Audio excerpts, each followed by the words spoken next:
une autre question qui nous revient aujourd'hui. Comment peut-on gérer les risques dans une entreprise? Évidemment, ça ce n'est pas une question, mais ça fait l'objet plus d'une toute une formation.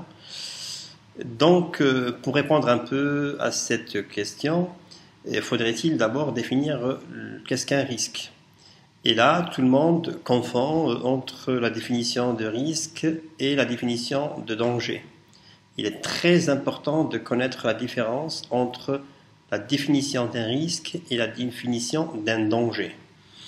On va essayer d'abord de définir qu'est-ce qu'un danger. D'accord? Alors, un danger, je vais essayer de vous donner des exemples pour vous simplifier en fait la définition.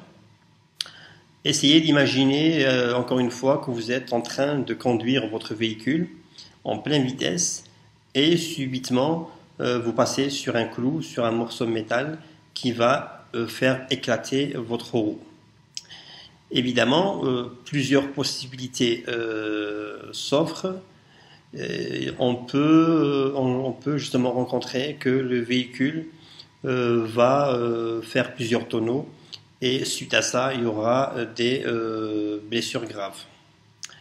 Il est également question que le véhicule puisse faire des simples dérapages et arrêter quelques mètres plus loin sans faire de dégâts très considérables. Ou aussi, si le véhicule est de bonne qualité, donc le véhicule pourra s'arrêter dans des conditions les plus sécuritaires possibles. Donc vous voyez, définir le danger est un peu complexe. Dans notre cas ici, le danger est justement l'agent qui a justement créé l'accident ou qui est responsable de l'accident, à savoir dans notre exemple le morceau de métal.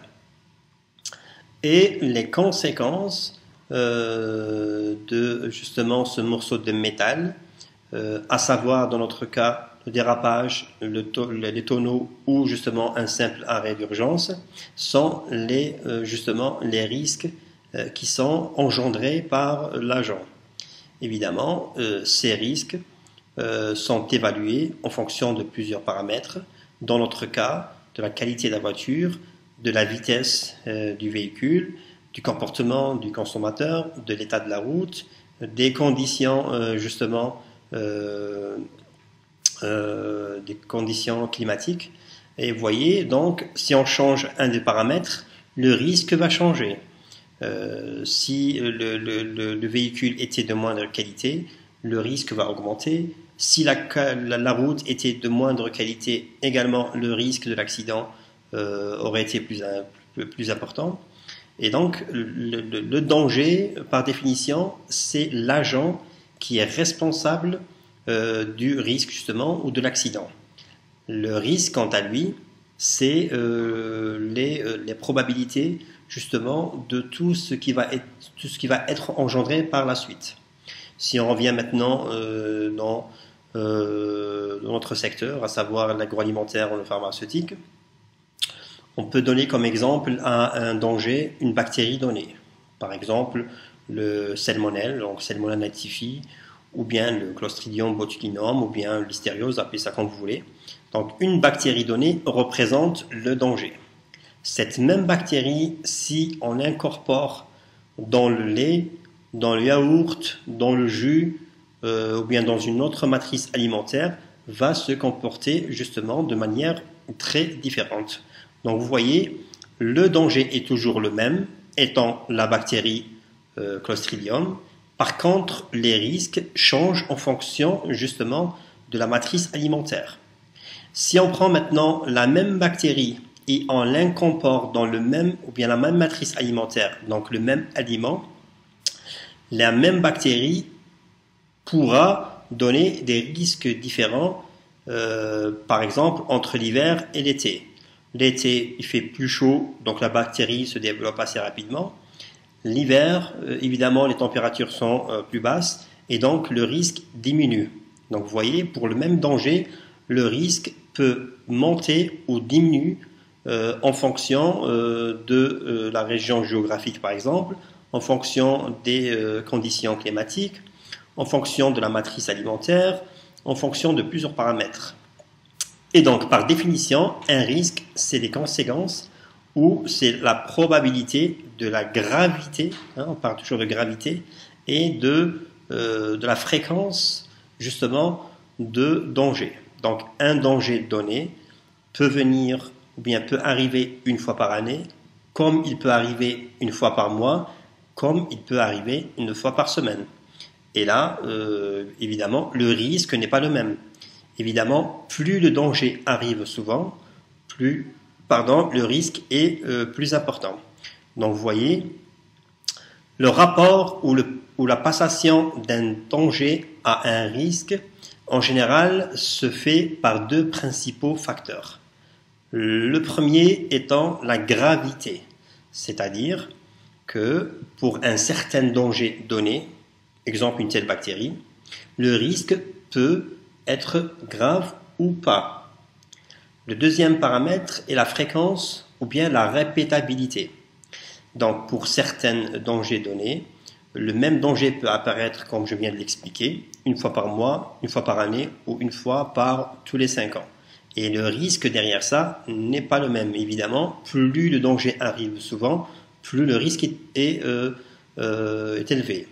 Et donc l'évaluation du risque d'un danger donné se fait par deux paramètres très importants. Le premier étant justement sa gravité. Hein, quand on parle de gravité, il y a des dangers qui causent des simples douleurs abdominales.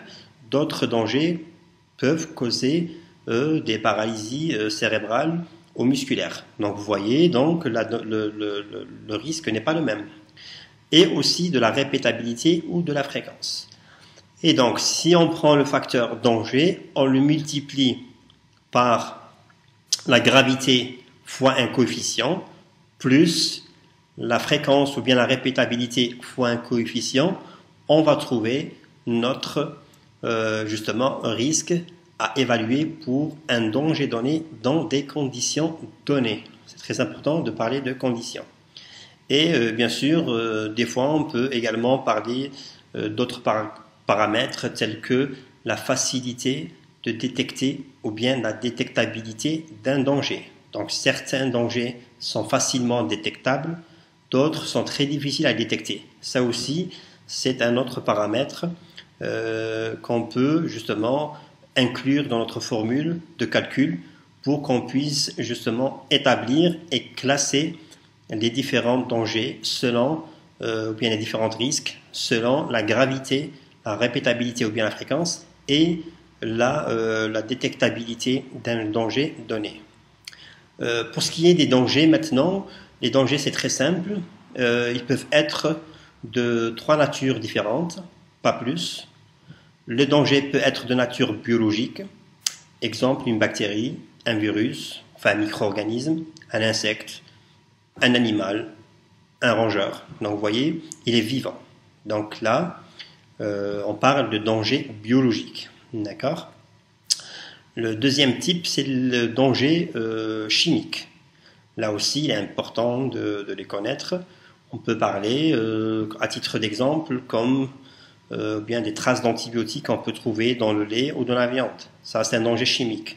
On peut également parler de tous les produits chimiques qu'on trouve dans les végétaux crus, à savoir les fongicides, les insecticides et tous les produits chimiques qu'on utilise dans les produits agricoles. On peut également parler de traces de produits de détergents qui seront trouvés dans les aliments et ceci suite à un mauvais nettoyage et désinfection des équipements après la production. Et donc, durant la fabrication du lot prochain, les aliments qui sont fabriqués seront contaminés par les traces de produits chimiques et de détergents qui résultent encore dans les installations des procédés de fabrication. Donc ça aussi est un danger chimique vu qu'on parle de produits de détergents. Donc ça c'est des produits extrinsèques. Les dangers chimiques peuvent être aussi de produits ou bien d'ingrédients propres à l'aliment. On peut parler dans le cas de certaines protéines ou de certains nutriments qui causent des problèmes d'allergie. Donc, notamment le gluten ou certaines protéines ou certains glucides des matrices alimentaires qui peuvent causer des intolérances ou bien des allergies. Ça aussi est un danger chimique dont il faut prendre en considération. Donc vous voyez, le premier type est le danger biologique, le deuxième étant le danger chimique, et le troisième et le dernier type est bien sûr le danger physique.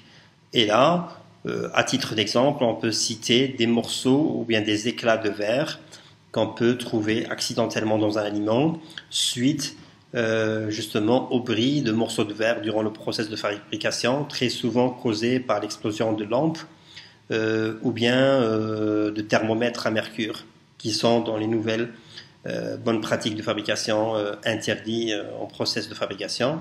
Ils peuvent également être le résultat de l'utilisation de récipients en verre dans le process de fabrication, chose qui est très déconseillée justement par les bonnes pratiques de fabrication.